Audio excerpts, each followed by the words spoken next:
천재 지휘자라고 불리는 구스타보 두다멜은 베네수엘라의 엘 시스테마 출신입니다. 청소년 오케스트라 엘 시스테마는 궁핍하고 위험한 슬럼가에서 자라나는 아이들에게 음악을 가르쳐 준다면 사회가 변할 수 있다는 한 남자의 믿음에서 출발했습니다. 그리고 그 믿음이 동화처럼 이루어진 거죠. 이처럼 음악은 때로는 수많은 사람들의 삶을 바꿔놓는 기적을 만들어내기도 합니다. 자, 여기 음악이 남자의 인생을 바꿀 수 있다는 한 남자가 있습니다. 지휘자이자 작가인 안우성, 그의 이야기를 들어봅니다.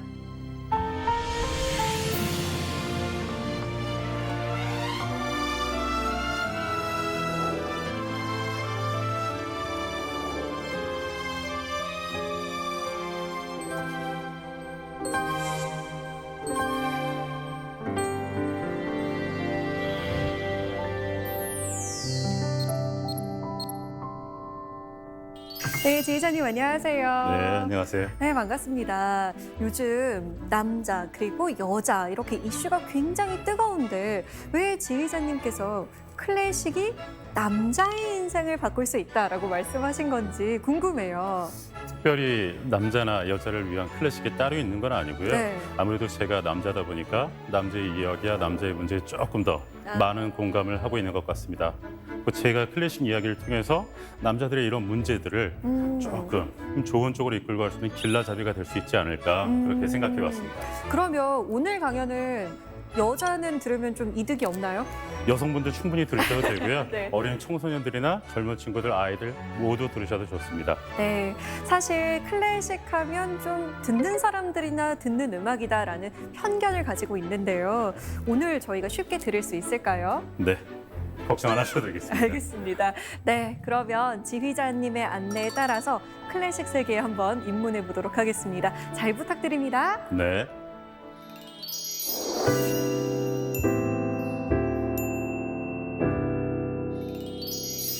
오늘 함께 나누어 볼 이야기는 남자의 클래식입니다. 우리나라 중년 남성들의 이미지가 어떤가요? 꼰대라는 소리를 참 많이 듣죠. 일단 표정이 굉장히 무표정합니다. 그리고 퉁명스러워요. 그리고 말수도 적고요. 상대방 얘기를 잘 안 듣고 자기 얘기를 하는 걸 더 좋아해요. 저는 대한민국의 남자들이 이런 꼰대 이미지를 얻은데 나름대로 이유를 찾아봤습니다. 어떤 사람들은 부족한 재력에서 온다고 생각하기도 하고 어떤 사람은 부족한 교양이나 지적 수준에서 온다고도 생각하는 것 같습니다. 근데 저는 그 이유를 감정 표현의 결여에서 찾고자 합니다. 우리 대한민국 남자들은 왜 이렇게 감정이 메말랐을까요? 제가 그럼 라떼는 말이야 한 번만 해볼게요. 저 어렸을 때만 하더라도 말을 배우자마자 바로 가장 먼저 배운 교육이 남자는 죽을 때까지 딱 3번만 우는 거야. 남자 그렇게 말 많이 하면 안 돼. 남자 그렇게 가벼워서 어디다 쓰니? 뭐 보통 이런 얘기를 듣고 자랐어요. 그래서 학창 시절이 되잖아요. 그럼 역시 그렇죠. 감정이 좀 풍부하거나 감수성이 예민하면 친구들한테 놀림거리가 되기 딱 좋았습니다. 그렇게 군대를 가죠. 제가 군대에서 가장 많이 혼난 일이 뭔지 아세요? 웃냐? 좋냐? 자기 감정을 참고 살아야 돼. 꾹꾹 이렇게 참고 사는 생활을 보면 남성들을 좀 대변해서 지금 과장해서 얘기해 보면 이렇게 감정이 메마른 것도 충분히 저는 이해가 가고도 남습니다. 그래서 저는 남자들이 좀 음악을 많이 들었으면 좋겠습니다. 왜냐하면 음악은 메마른 마음이나 딱딱하게 굳어버린 감정을 촉촉하게 적셔주기도 하고 부드럽게 주물러 주기도 합니다. 자, 그러면 오늘은 저와 함께 음악가와 음악에서 비롯한 감정 수업을 해보도록 하겠습니다.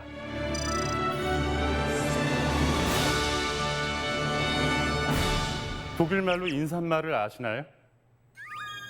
아마 영화, 특히 전쟁 영화를 통해서 아마 한 번쯤은 다들 들어보셨을 거라고 생각됩니다. 할로, 구텐탁? 좀 굉장히 딱딱하죠?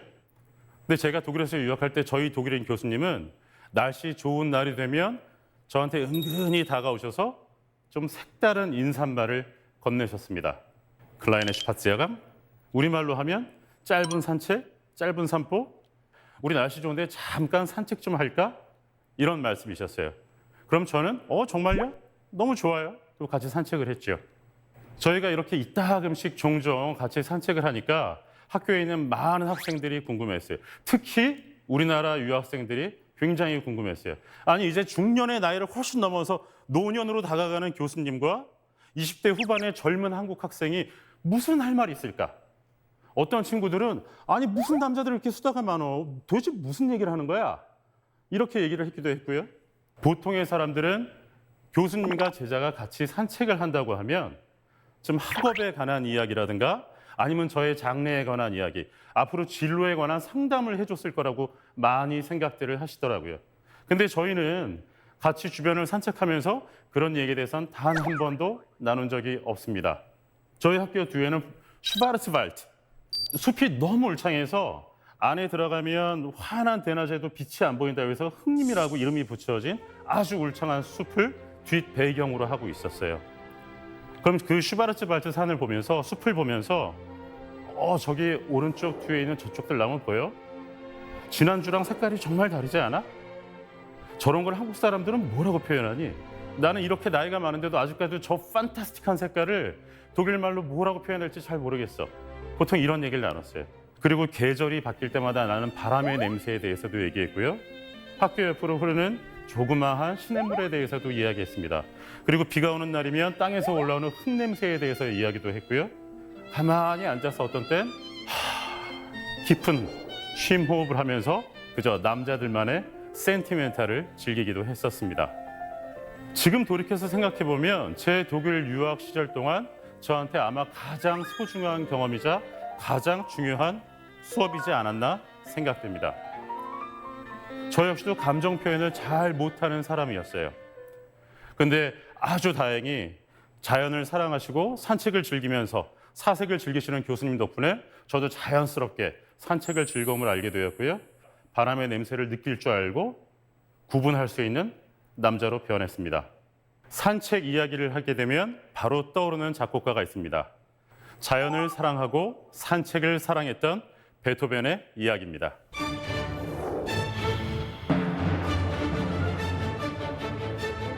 30살 무렵이 되자 베토벤은 의사로부터 청청병력 같은 소식을 듣게 됩니다. 바로 베토벤의 귓병에 관한 이야기였죠. 베토벤의 청력은 점점 나빠져서 자칫하면 앞으로 청력을 완전히 잃어버릴 수도 있게 됐다는 끔찍한 진단이었습니다.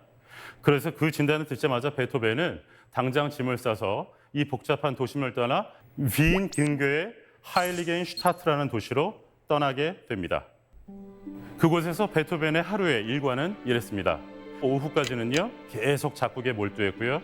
잠시 점심을 먹은 뒤부턴 산책을 나갔습니다.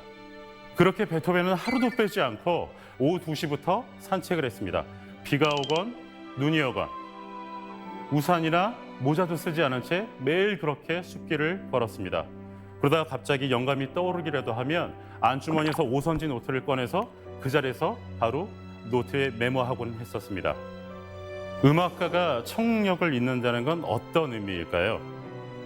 아마 작곡을 업으로 하는 베토벤에겐 사형 선고와도 다름없었을 겁니다. 이렇게 절망의 끝에 있었던 시기에 베토벤은 죽고 싶다는 이야기 대신 행복하다고 고백합니다. 바로 산책을 통한 자연에서 다시 절망을 딛고 일어설 수 있는 힘을 얻게 되었기 때문이죠.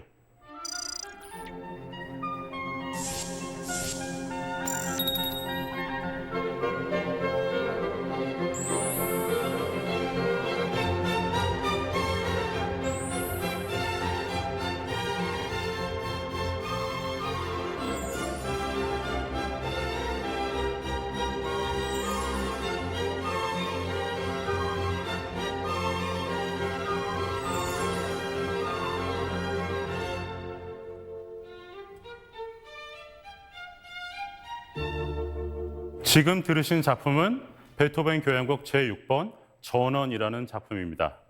그중에 제1악장 시골에 도착했을 때의 유쾌한 기분을 나타냅니다. 어떠셨나요? 베토벤의 다른 곡들과는 조금 다른 느낌일 겁니다. 자유를 향한 굳은 의지나 초월적인 인간의 모습보다 오히려 따뜻하고 어머니 품처럼 포근함을 느끼게 됩니다.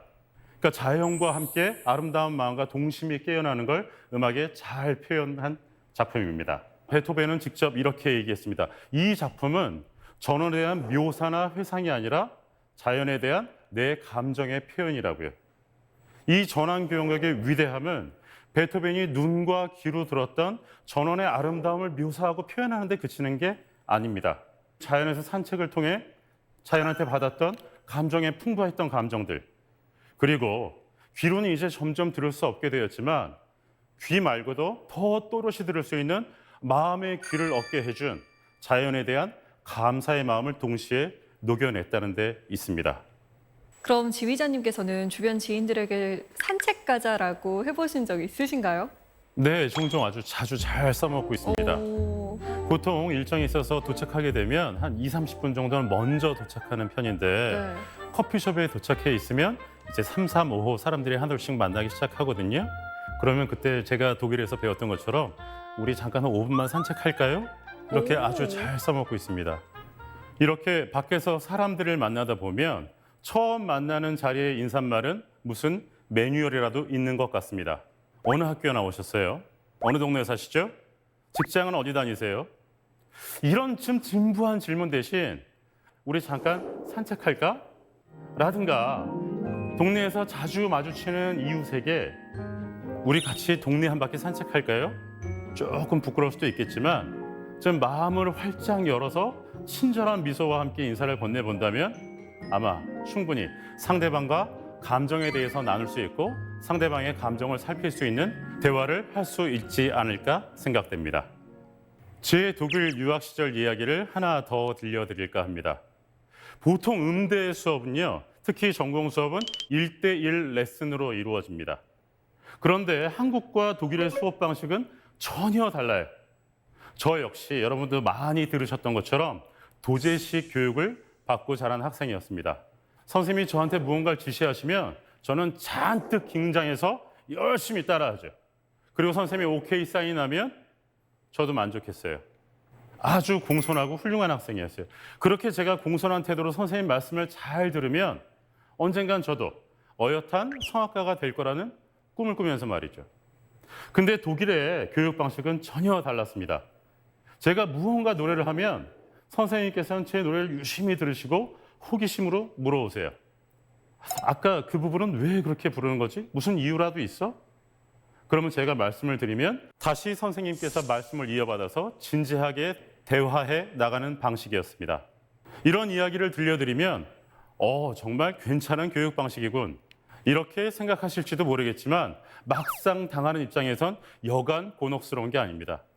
두세 마디의 말도 아니고 1시간 동안 약 한 30분 동안은 계속 이야기를 나누는데 이 30분 동안 끊임없이 질문을 만들어내고 제 감정과 상태를 표현한다는 게 여간 부끄러운 일이 아니었습니다. 그리고 그런 감정의 상태들이나 제가 하고 있는 예술의 당위성에 대해서 설명한다는 건 굉장히 어려운 일이었고요. 만약에 한국말로 이야기한다고 하더라도 적절한 그 감정 표현을 찾아내기가 굉장히 어려웠습니다. 그래서 이렇게 우물쭈물하고 있는 저를 알아차리신 교수님께서 저에게 이런 말씀을 해주셨습니다. 세상에 바보 같은 질문은 하나도 없어. 조금 바보 같은 대답은 있을 수 있지만 난 네가 나한테 예의를 갖춰서 공손하게 대해주는 건 좋지만 이렇게 안전거리를 두는 건 원치 않아. 저는 망치로 머리를 한 대 빵 하고 때려 맞은 기분이었어요. 그리고 지금 느끼는 건 제가 그때 학생이었기에 다행이었고 그런 경험을 했었기에 망정이지, 만약에 저한테 그런 느낌이나 깨달음이 없었다 그러면 지금은 선생님이 돼서 아주 근엄한 태도로 저한테 곤란한 질문을 못하게 제가 곤란한 답변을 피해갈 수 있도록 제자한테 계속 안전거리를 유지하면서 지냈었겠죠.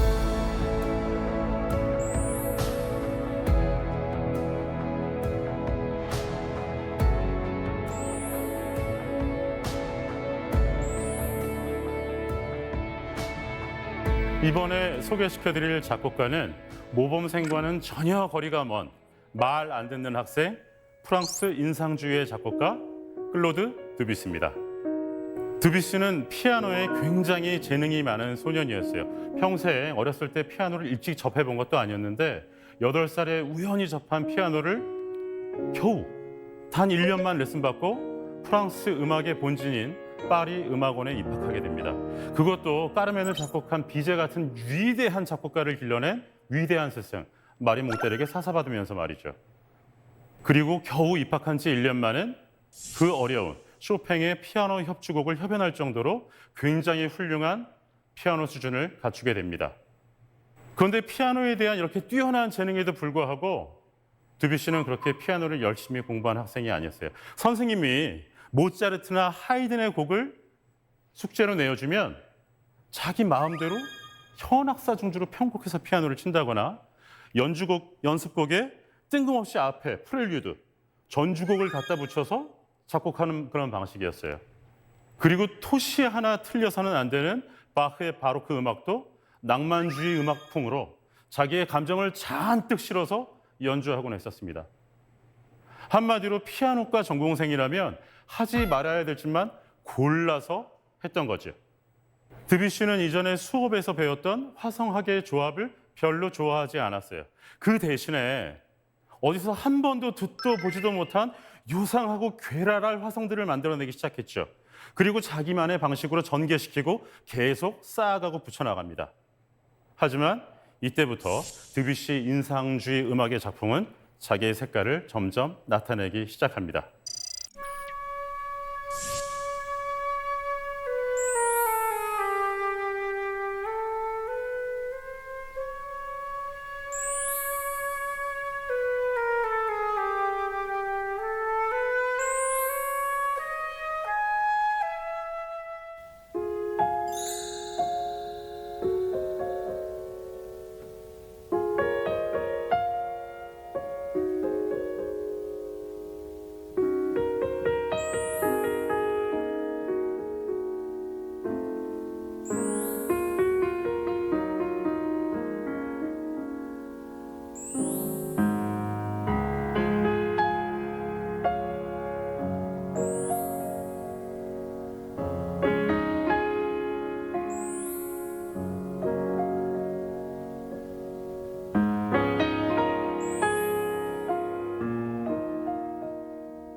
만약에 드뷔시가 그냥 공손하기만 한 학생이었으면 어땠을까요?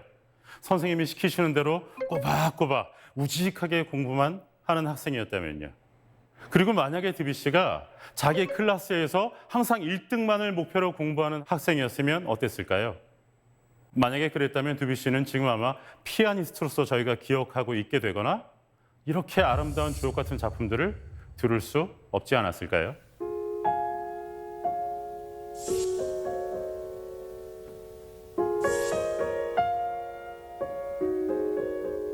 혹시 슈베르트 좋아하시나요?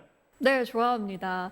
어쩐지 음악을 들으면 좀 기분도 좋아지고 좀 마음도 편안해지고 그런 것 같아요. 그럼 혹시 슈베르트가 어떤 삶을 살았는지도 알고 계세요? 아니요, 그거까지는 잘 모르겠는데요. 어떤 삶을 살았나요? 자신의 음악과 좀 비슷한 삶을 살았나요? 어땠나요? 아마 음악 역사상, 음악사 전체를 통틀어서 가장 궁핍하고 가장 불쌍한 가여운 삶을 산 작곡가가 아닌가 생각됩니다. 슈베르트는 살아생전에 이름을 알린 작곡가가 아니었어요. 아주 짧은 생을 살다 갔는데 겨우 31살의 나이로 세상을 떠났습니다. 이 31살을 사는 동안 슈베르트는 늘 배고팠어요. 평생 번듯한 직장을 가져본 적이 단 한 번도 없습니다. 그나마 단 한 번 가졌던 일자리가 자기 아버지가 교장 선생님으로 계시는 초등학교의 교사, 그것도 음악 보조 교사가 전부였습니다. 그렇기 때문에 평생 궁핍한 삶을 살았을 수밖에 없었죠. 그래서 친구를 만나면 첫 인사가 항상 나 배고파였다고 합니다. 저희가 그림에서 보는 슈베르트는 좀 예술가처럼 잘생겼죠. 이렇게 동그란 안경을 쓰고 있고 옷도 꽤 멋진 양복을 입고 있습니다. 하지만 실제 슈베르트는 옷도 안 빨아입을 정도로 아주 행색이 나빴다고 그래요. 그리고 키는 겨우 152cm. 게다가 몸은 굉장히 뚱뚱한 뚱보였습니다. 이런 생활고와 외로움 때문이었을까요? 젊은 나이에 몸도 굉장히 망가진 상태였어요. 그래서 이 배고픔과 외로움에 지쳐 쓰러져 잠이 들 때에도 내일 아침 깨어나지 않도록 매일매일 기도했습니다.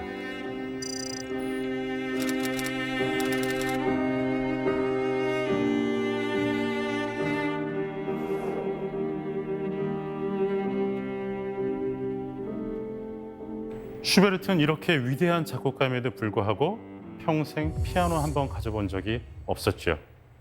지금도 슈베르트의 많은 작품들을 보면 피아노로 연주하기 굉장히 까다로운 곡들이 많다는 걸 알 수 있습니다.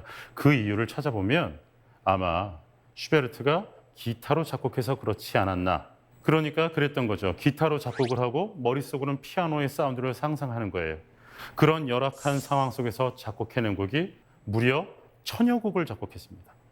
31살에 죽었으니까 약 13년, 14년 정도 작곡했다고 계산을 해보면 1년에 약 80곡 정도를 작곡한 셈이죠. 그렇게 따지면 3, 4일에 한 곡은 작곡을 해야 된다는 계산이 나옵니다. 그리고 말년이 되어서는 어느 정도 인기가 점점 알려져서 이제 돈도 조금씩 벌리기 시작했어요. 그래서 밀렸던 빚도 좀 갚고 이제 마침내 드디어 피아노를 장만할 수 있게 됩니다. 그리고 그 다음 해 세상을 떠납니다.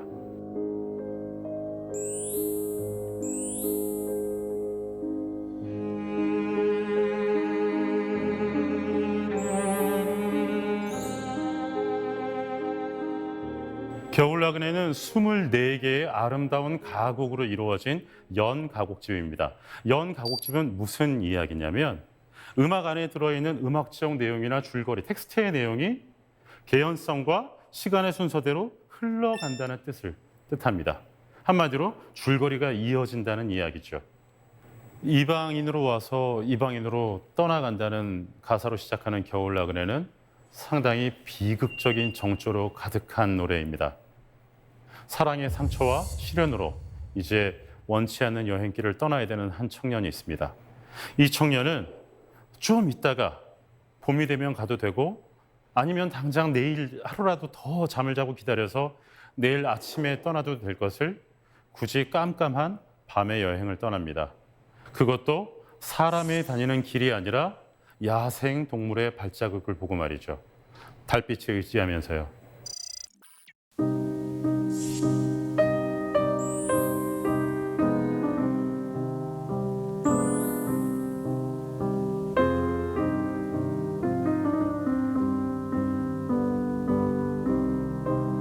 Fremd bin ich eingezogen, fremd zieh ich wieder aus.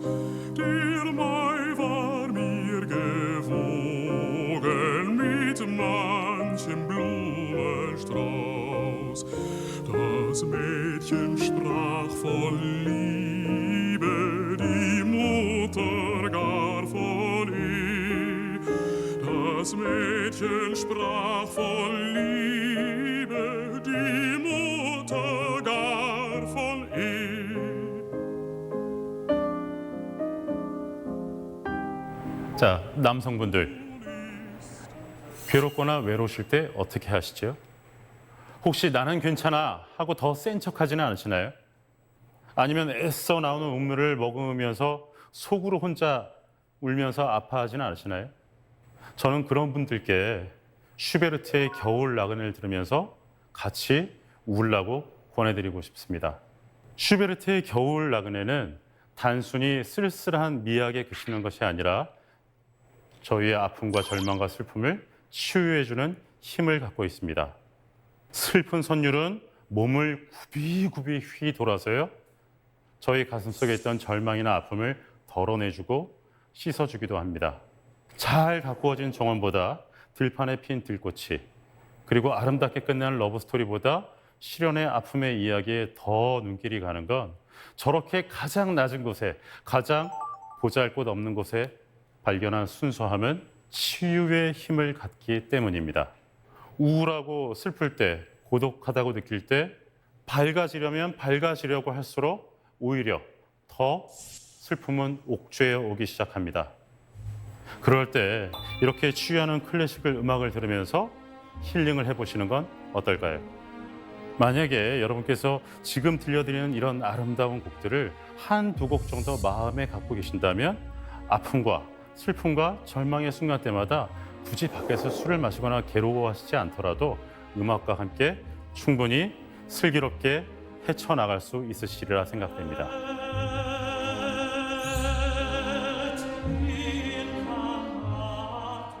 지금은 공연장이나 방송에서 반주자 이름을 쉽게 듣고 보게 됩니다. 예를 들어보죠. 연주회 포스터에 가면 지휘자 바로 옆에 가장 중요한 자리에 반주자의 사진이 있고 밑에 이름이 반듯하게 적혀 있습니다. 클래식 FM을 들어보면 어떤가요? 이어서 들으실 곡은 소프라노의 홍길순, 반주엔 피아노 홍길동입니다. 이런 멘트를 종종 들을 수 있게 됩니다. 하지만 전에는 반주자의 이름을 우리는 알 수 없었어요. 어떻게 했냐면 그저 with piano accompaniment, 익명의 반주자, 그냥 피아노 반주, 이게 전부였어요. 왜 그랬냐면 피아노 반주자는 독주 연주자로서의 실력이 좀 부족해서 솔리스트가 될 수 없었던 조금 실력이 떨어지는 피아니스트, 이런 생각이 있었기 때문이에요. 이런 편견을 뒤집는 사건이 일어나게 됩니다. 1930년대 러시아의 굉장히 유명한 키프니스에 대한 일화인데요. 자기의 앨범이 나오자마자 키프니스는 노발대발하게 됩니다. 이유가 뭐였냐면요. 자신의 앨범 밑에 피아노 제랄드 무어가 인쇄되어 있었기 때문이죠. 이런 반주자에 대한 편견을 깬 최초의 전문 반주자, 영국의 피아니스트 제랄드 무어입니다.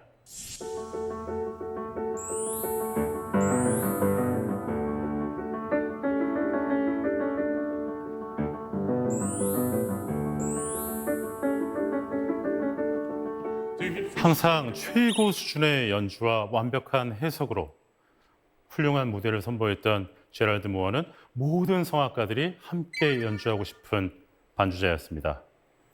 그리고 그 사람이 남긴 명연주, 명음반들은 그 수를 다 헤아릴 수 없을 만큼 방대하기도 하죠.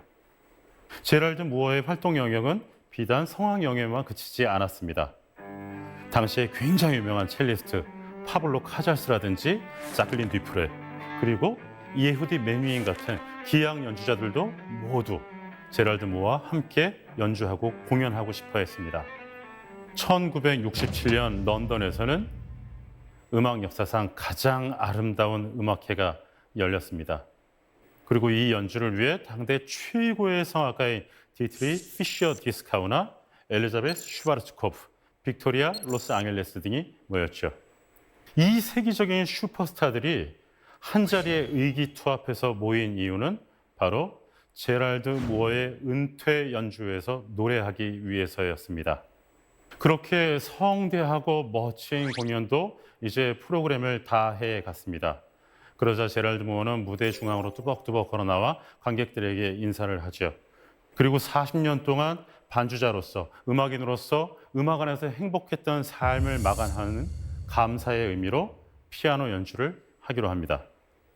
당대 최고의 전문 반주자이자 피아니스트였지만 제랄드 무어는 평생 동안 단 한 번도 독주 연주를 한 적이 없습니다. 그래서 오늘 이 자리에서 제랄드 무어는 자기 인생의 처음이자 마지막으로 독주 연주를 하기로 결심합니다. 모든 사람들은 다 궁금해했죠. 저렇게 위대한 전문 반주자가 마지막으로 은퇴할 땐 어떤 곡을 연주할까? 베토벤 소나타? 모차르트 피아노 소나타? 하지만 그가 선택한 곡은 슈베르트가 음악에 감사하는 마음을 그린 음악. 음악은 항상 나를 더 좋은 곳으로 이끌어주고 회석의 구렁텅이에서 나를 끌어주고 항상 더 좋은 시간과 좋은 세상을 이끌어 주었다는 노래.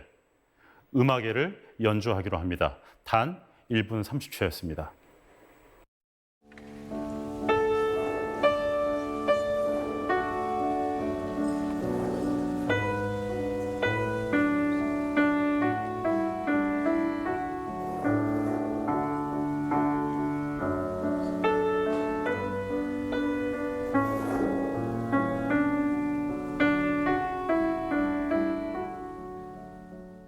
이렇게 제랄드 무어는 평생 동안 약 40년이라는 시간 동안 자신을 음악 안에서 살게 해준 무대와 음악에게 감사의 인사로 자신의 커리어를 마쳤습니다. 그리고 사람들은 제랄드 무어의 앞날을 축복이라도 해주듯이 박수 소리도 요란하지 않았고 그 누구도 앵콜을 외치지 않았습니다. 음악하는 사람으로서 음악가의 위대함을 말할 때 음악가의 가장 위대한 점은 뼈와 살을 깎는 연습이 아닙니다. 수천 번의 연습보다 정말 더 힘든 건 상대방과 같이 협주한다는 데 있습니다.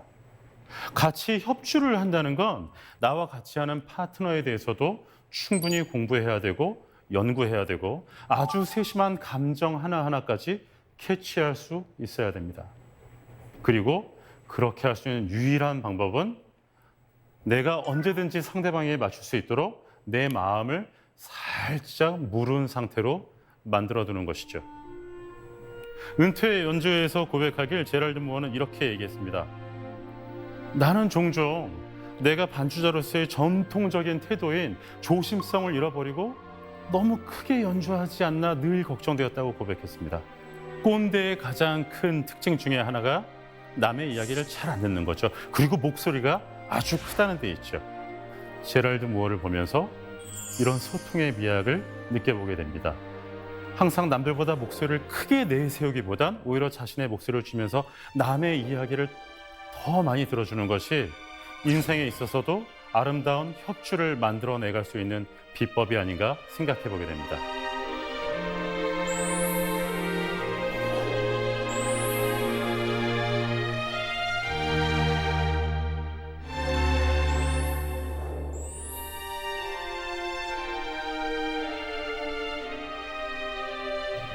현대인들은 굉장히 바쁩니다. 그 중에서도 특히 도시에서 사는 중년의 남자들은 아주 바쁜 일정을 보내죠. 저 같은 경우만 하더라도 막역한 친구 사이에서도 미리미리 예약을 하지 않으면 오늘 같이 저녁이나 먹을까? 이런 얘기가 쉽게 입에서 떨어지질 않습니다. 하루는 어느 한가한 오후에 친구랑 둘이서 커피숍에서 커피를 마시면서 오후를 즐기고 있었습니다. 그때 친구에게 전화 한 통이 걸려왔어요. 제 친구는 전화를 받더니 안녕하십니까? 제가 지금 잠깐 손님이 와 계셔서요. 제가 미팅 끝나면 바로 전화 드리겠습니다. 뭐 그렇게 악의적인 거짓말은 아니지만 저로서는 잘 이해가 안 갔어요. 아니 그냥 친구랑 커피 한 잔 마시고 잠시 후에 전화 드릴게 하면 될걸? 왜 이렇게 불필요한 거짓말을 하지? 제 친구는 실제로도 굉장히 바쁜 사람이었지만 남들한테 항상 바쁘게 일하는 사람처럼 보이려고 실제보다 더 바쁘고 정신없이 쫓기면서 살고 있는 것 같았습니다. 그리고 그 친구 메신저의 프로필에는 이렇게 적혀 있었습니다.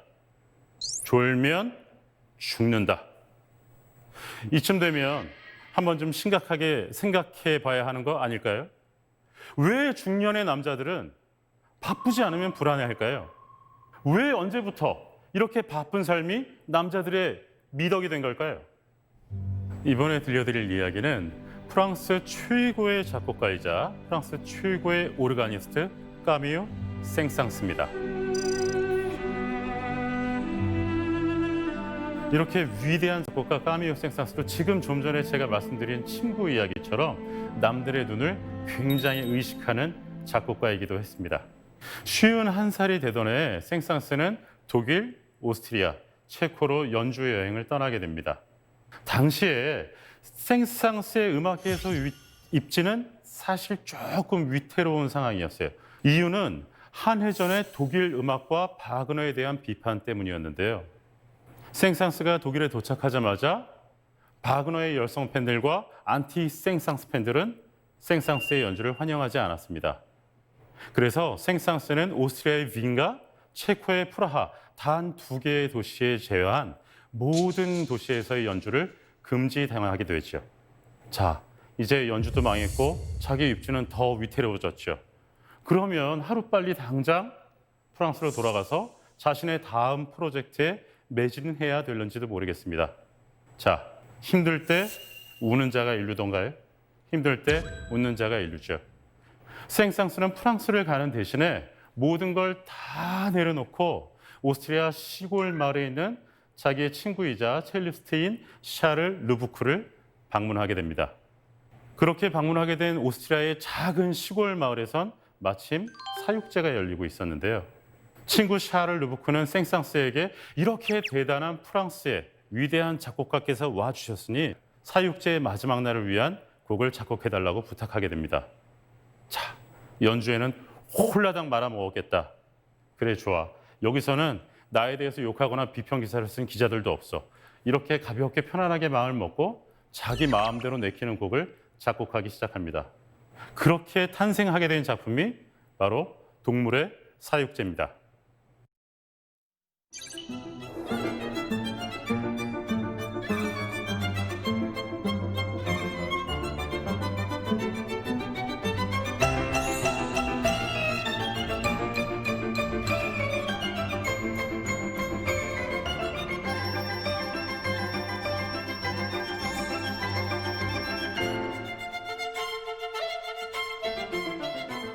동물의 사육제에서 사육제는 카니발을 의미합니다. 그리고 카니발은 축제를 의미하죠.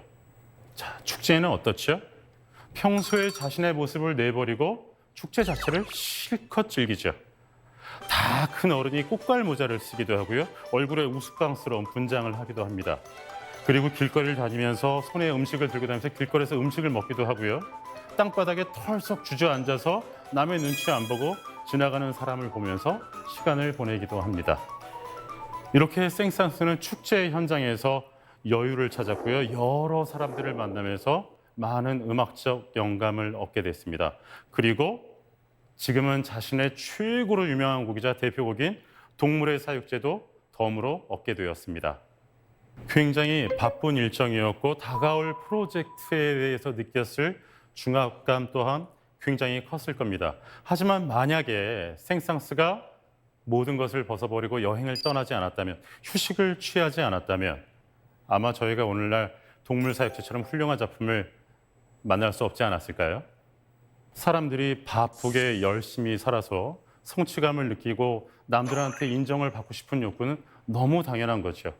아마 제 친구의 메신저에 있었던 프로필, 졸면 죽는다의 의미의 함의도 아마 내가 사랑하는 일에 계속 가슴 뛰게 해달라는 다짐이자 기도였을 것 같습니다. 하지만 조금 바꿔서 생각해보면 어떨까요? 생상스처럼 말이죠. 졸면 죽는다 대신 못 놀면 죽는다라고요. 저희가 궁극적으로 쫓는 인생의 행복의 목표는 그저 시간에 쫓기는 바쁜 삶이 아니라 여유롭게 즐기는 삶이 아닐까요?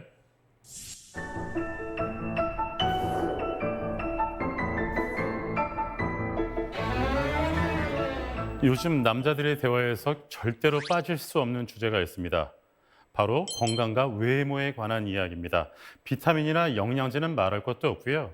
이젠 저 같은 중년의 남자들도 서로 모여서 보톡스나 필러에 대해서 얘기하는 것을 전혀 부끄러워하지 않습니다.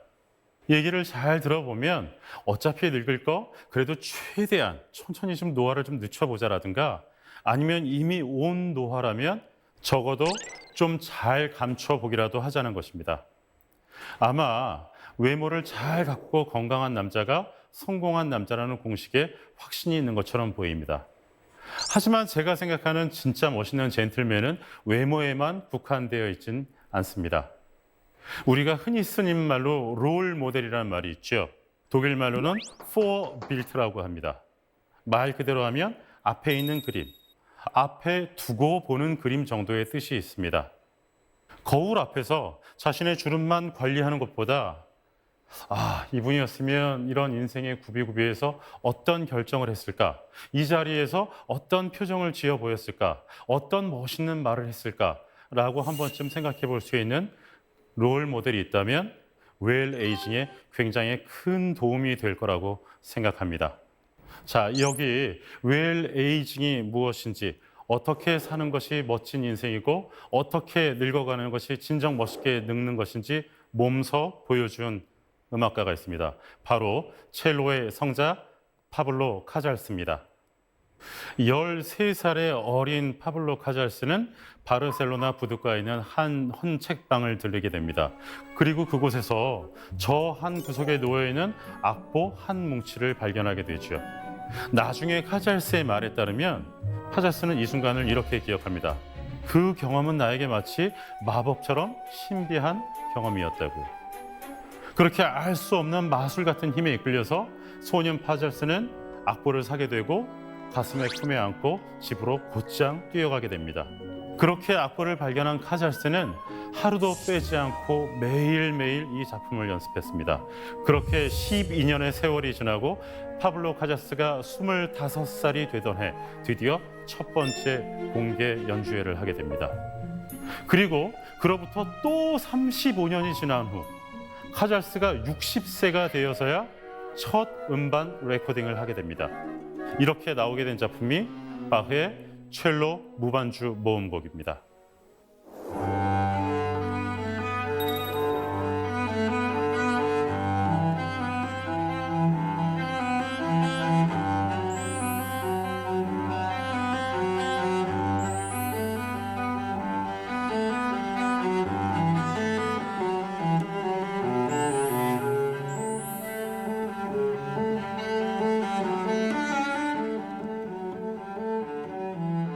카잘스가 바흐의 무반주 첼로 모음곡집을 발견하기 이전에도 세상엔 이미 그 존재를 알고는 있었습니다. 하지만 사람들은 이 곡을 독주곡으로서 가치가 있는 곡이 아닌 그냥 테크닉을 위한, 기교를 위한 연습곡 정도라고 생각을 했었어요. 하지만 지금은 음악사 전체를 통틀어 첼로의 독주곡 중 가장 위대한 독주곡으로 인정받고 있습니다. 그래서 지금은 전 세계 첼리스트라면 누구나 공부해야 되고 반드시 넘어야 할 산처럼 자리매김하고 있습니다.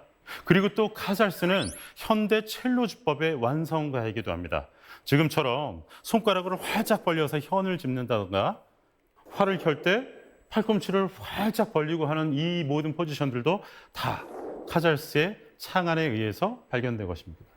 그리고 그런 연주법은 지금도 모두 카잘스의 것을 따르고 있죠. 카잘스 이전의 첼로라는 악기는 그저 오케스트라의 한 귀퉁이에서 그냥 묵묵히 저음을 담당하던 반주 악기에 불과했어요. 하지만 카잘스의 이런 곡의 발굴과 악기 연주주법의 창안으로 인해서 지금은 가장 사랑받는 독주 악기 중에 하나로 우뚝 서게 됐습니다.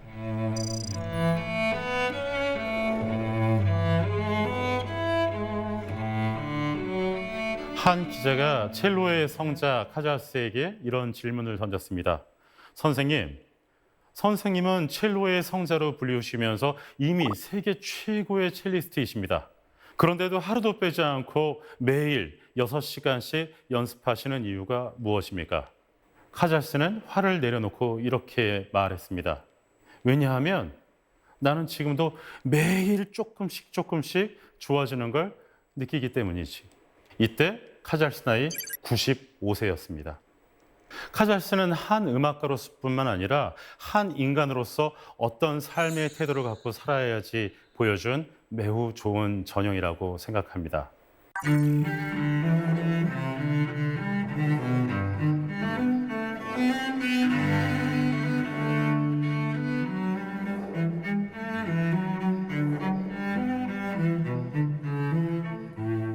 몸만 젊다고 외모만 잘 갖고 왔다고 웰 에이징이라고 얘기할 수 없죠. 늙어도 멋있게 늙는, 진짜 멋있게 늙는 남자가 젠틀맨이 아닐까요? 멋있게 늙어갈 수 있는 여러 가지 방법이 있지만 제가 여러분들께 추천드리고 싶은 방법은 바로 클래식 음악을 듣는 것입니다. 왜냐하면 상대적으로 여성분들은 서로 감정에 대해서 터놓고 이야기할 기회가 참 많은 것 같아요. 그리고 그런 모습이 참 익숙해 보여요. 근데 남자들은 그럴 일이 잘 없죠. 남자들끼리 모여서 커피숍을 가서 팥빙수를 먹으면서 오밀조밀한 얘기를 잘 하지 않거든요. 이젠 남자들도 그런 감정에 대해서 좀 돌봐야 되고 존중해줘야 되고 좀 토닥여줄 필요가 있다고 생각합니다. 그리고 여러분의 감정을 치유하고 감정을 어루만지는 데 있어서 클래식 음악이 가장 좋은 동반자가 될 수 있을지도 모르겠습니다. 클래식 음악을 통해서 우리 대한민국의 모든 남자들이 더 풍부한 감정을 갖게 되고 그래서 더 예민한 감수성을 갖게 된다면 우리 사회도 조금 더 안전해지고 건강해지고 솔직해지지 않을까요? 남자들이여 클래식 음악을 들으십시오. 긴 강연 들어주셔서 감사합니다.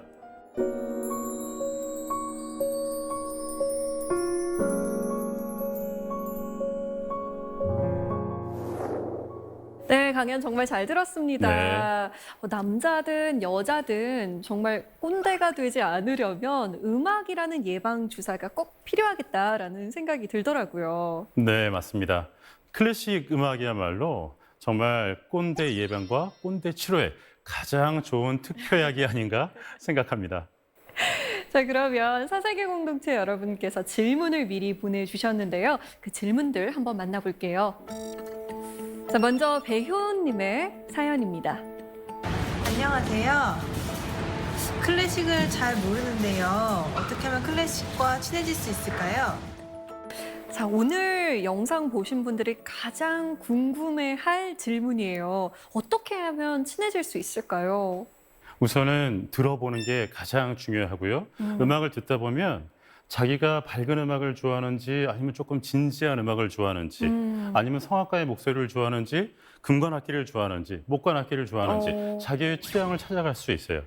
그렇게 해서 좋은 곡이 한두 곡 정도 생기게 되면 그때부터는 자기가 원하는 장르를 하나씩 늘려가면 됩니다. 그리고 저 같은 경우에는 공연장 주변에 좋은 맛집을 한두 개 정도 알아두는 것도 굉장히 좋은 트리거 포인트가 될 수 있다고 생각합니다. 그거 참 좋은 방법이네요. 잊지 말아야겠습니다. 자, 마지막 질문입니다. 이번에는 윤득용님의 질문이에요. 모차르트나 베토벤처럼 잘 알려진 음악가 이외에도 우리가 잘은 모르지만 꼭 추천해주고 싶은 음악가와 음악은 무엇이 있을까요? 이거 정말 궁금하네요. 누가 있을까요? 우리나라 출신 음악가 중에도 굉장히 훌륭한 분들이 여럿 계시지만 네. 그중에 20세기를 대표할 만한 가장 훌륭한 작곡가이시지만 의외로 또 우리 국민들은 모르는 작곡가 선생님이 계시거든요. 누구세요? 바로 윤희상 선생님이십니다. 그리고 제가 추천드리고 싶은 곡은 윤희상 선생님의 피리라는 작품인데요. 네. 여기서 피리는 오보에라는 악기를 뜻합니다. 그러니까 한국인 최초로 아시아인, 동양인 최초로 동양의 음악을 서양 음악에 접목시키신 분이시죠. 그리고 듣는 순간 한국의 가락이다라가 떠오르실 만큼 우리나라 음색이나 가락의 선율이 굉장히 짙습니다. 저희가 피리라는 작품 한번 들어보겠습니다. 좋은 작품 추천해 주셔서 고맙습니다. 오늘 강연을 들으면서 집에 가는 길에 아니면 오늘 밤 자기 전에 내일 아침에 클래식 한 곡 꼭 들어봐야겠다라는 생각이 들더라고요. 오늘 강연 잘 들었습니다. 고맙습니다. 고맙습니다.